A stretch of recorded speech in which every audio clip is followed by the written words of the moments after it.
The LA Witch. I'm Rebecca Lieb. I'm Jason Horton. And this is Ghost Town.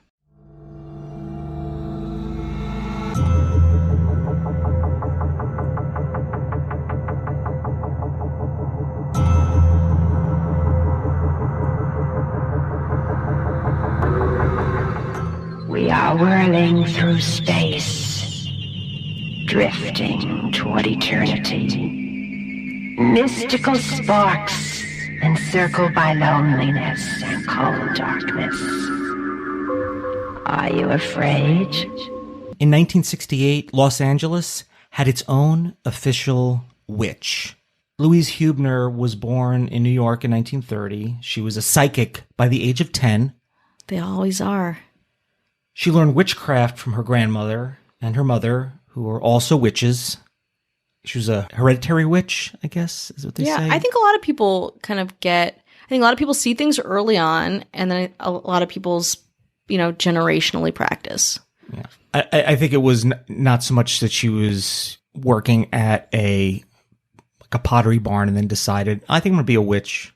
Some people do that with I think I'm just going to be a life coach. I own a crystal and I'm unemployed. Yeah. I'm going to do this. Let's do this. Yeah. She seemed to have a long history with that.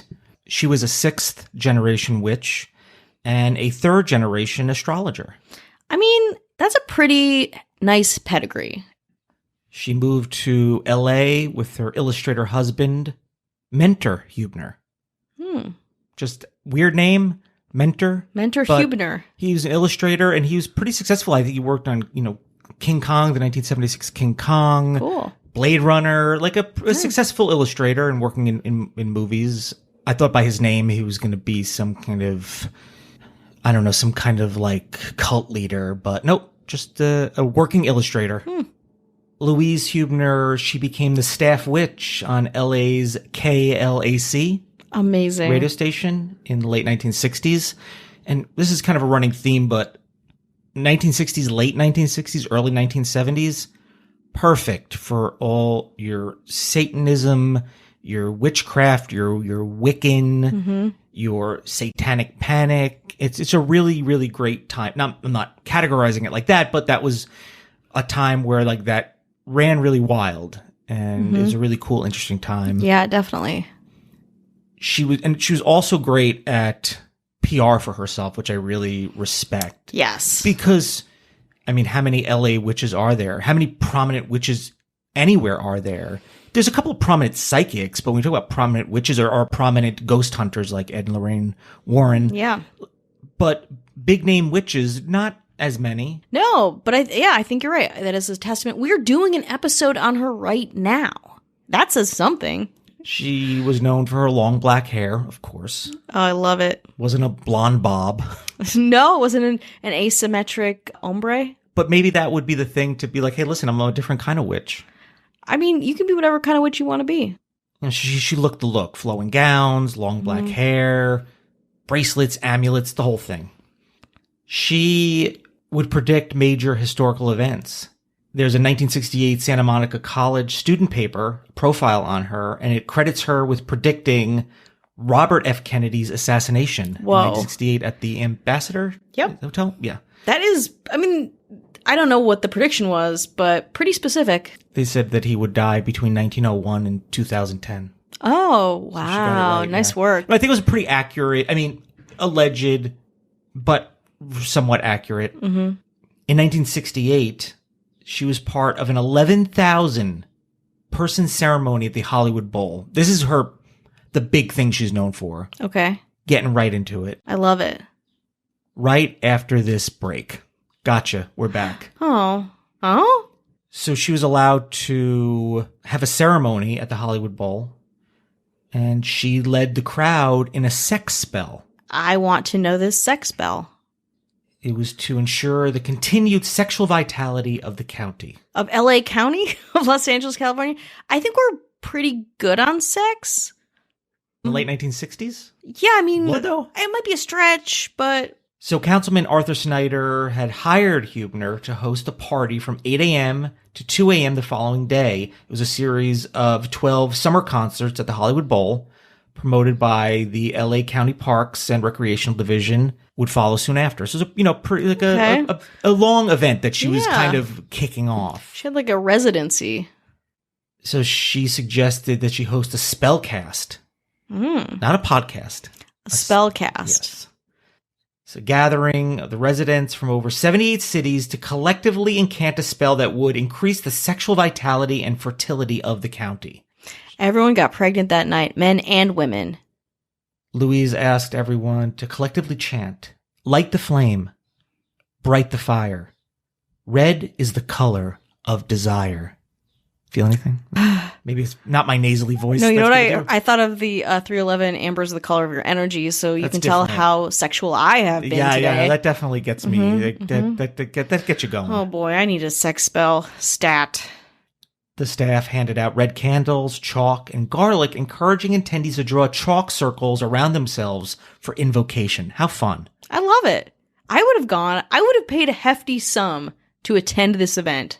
New Year's Eve 1969, LA County Council John D. Maharg sent her a letter requesting that she rescind her title of the official LA witch that she was kind of throwing around. How dare you? And this is what the letter stated. As you must know, the scroll you received at the Hollywood Bowl on July 21st, 1968 was purely ceremonial and intended only to publicize the Sunday afternoon happenings at the bowl, presented by the County Department of Parks and Recreation at a public service. We must ask that you immediately discontinue the use of the title Official Witch of Los Angeles County or any similar designation creating the erroneous impression that you are affiliated with Los Angeles County government.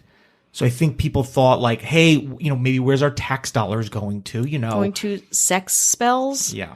Yeah, but you also do not want to piss off a witch, Like, for all of the corruption that LA County has, the fact that, like, people might be up in arms about a witch saying official in her title. I'm sure there's people that were like, hey, I'm a donor to this, I'm a donor to that, I don't like sex spells, and that's the only reason that my husband or my wife is interested in other people because of the sex spell, because they always thought I was the only hottie. But this sex spell really changed them. Yeah, the sex spell destroyed her credibility. She did an article with Vice in 2009. Oh, that's pretty recent. She says, I predicted JFK like every other astrologer. I was the only one who predicted President Johnson wouldn't run for re-election. The Russian spacewalk, the Watts riots, RFK, Robert F. Kennedy. I said something terrible would happen on that day in LA and would alter the course of history. Personally, I wouldn't leave the house. I was to be at a party and couldn't bring myself to go. She missed out on a party. But also, okay. I mean, as you say it, I'm like, okay, those are big things. 1968 was also a time of upheaval. It was a pretty crazy time.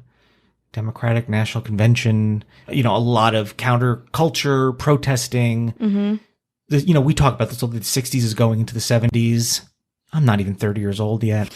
And they ask anything recent. She says, I predicted Bush would be elected in my newsletters and people became angry with me. They have had odd reactions. I was right. Twice with him. I got terrible mail from Australia. It was sort of amusing. I don't know why Australia. Yeah, they were so. Also, like, these are like there's been a lot that has happened in history, in the course of history, since she's been a practicing witch. Having those two be the only things that were big seems like a low ratio. Maybe I'm just being a bad witch supporter. She's a prolific writer, I guess, publisher of works. Here's some of the titles. Power Through Witchcraft. Love it. Never Strike a Happy Medium. Your Future, It's in the Cards. Oh! Magical Creatures. Magical Candles, Enchanted Plants, and Powerful Gems. I would buy all of these. You can, I think. In the Palm of Your Hand. Your Lucky Numbers, Superstitions, Moon Magic.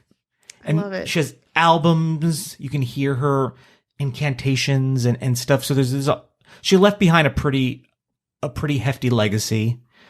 Died in Los Angeles at 84 in 2014.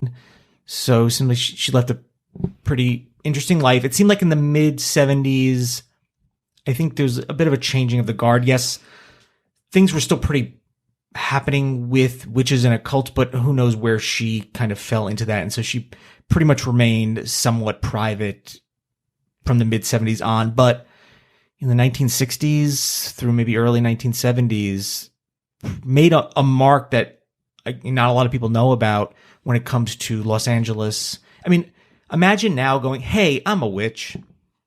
Before Imagine Dragons goes on, can I? Oh, no. You mind if I just do a sex spell real quick? I mean, imagine that. I can't. It's great. I mean, again, it speaks to a different time, but it also speaks to our time in that she was the precursor for all of the witch marketing and all of, like, you should see my Instagram feed. So many gemstones. The books, it's, a naked, like from the side, like a naked woman sitting in a pentagram with candles. Oh, yes. In that like perfect like 1960s drab but bright artwork. Yeah, it's really like great. Color blocks and like I love it. I have a witchcraft book from the 70s. I wonder if it's hers. But I mean, we see that now. All of these things, all of these ways of being a witch. I'm saying it in air quotes because it's like I don't think anyone has like a specific designation to what exactly that means. But she's kind of the grandmother of it all, She's like the Gloria Steinem of witchcraft. I saw Billy Joel at the Hollywood Bowl. There was a sex spell going on, I think. Uh-oh.